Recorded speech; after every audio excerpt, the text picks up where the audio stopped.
AIDS has become a manageable chronic disease for some people, a huge reversal from just a few years ago. But just how long-lasting are the effects of those antiviral drugs? Dr. Max Gomez is here with the latest front in the battle against AIDS. That's right, Jim and Sue. In the last 6 years or so, AIDS has gone from a uniformly fatal disease to one that resembles diabetes in some ways, still life-threatening, but often treatable with drugs.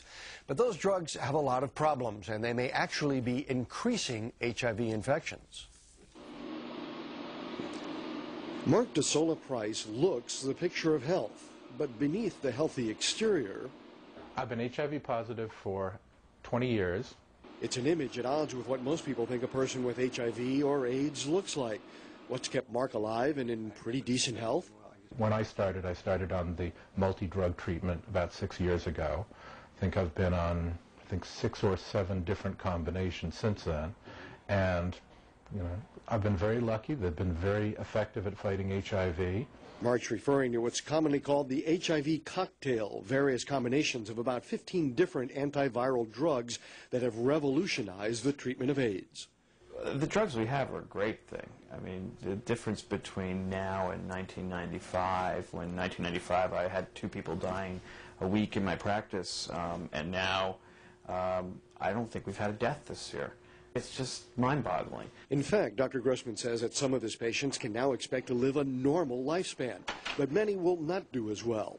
Elaine Bryant has had a much harder time with HIV drugs. They've caused the fat in her face to disappear, among other problems. Fatigue was always a pretty heavy complaint, what I call agita, indigestion. And over the last couple of years, I've dropped a lot of weight. A life-threatening drawback to this therapy is drug resistance, although it's more of a problem with people who started out taking monotherapy, just one drug as opposed to the multi-drug cocktails. And ironically, the life-saving drugs can also cause life-threatening side effects. We may be increasing people's risk of heart attacks.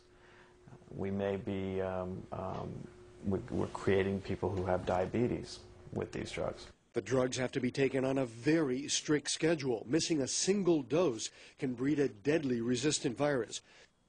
And even more frightening, HIV infections are again rising. Some say people believe that even if they get infected, the drugs will keep them alive, and that's a very dangerous game. The drugs don't work for everyone. You might get a resistant virus, or the side effects may be intolerable, and all of this, of course, is completely dependent on having access to those drugs, which a lot of AIDS patients do not have. All right, Dr. Max, thank you. You bet.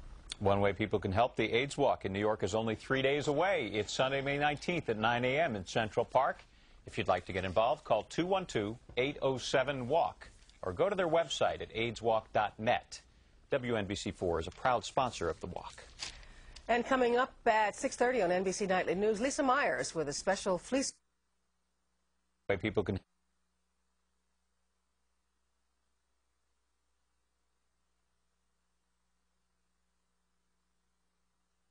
now has an exterior.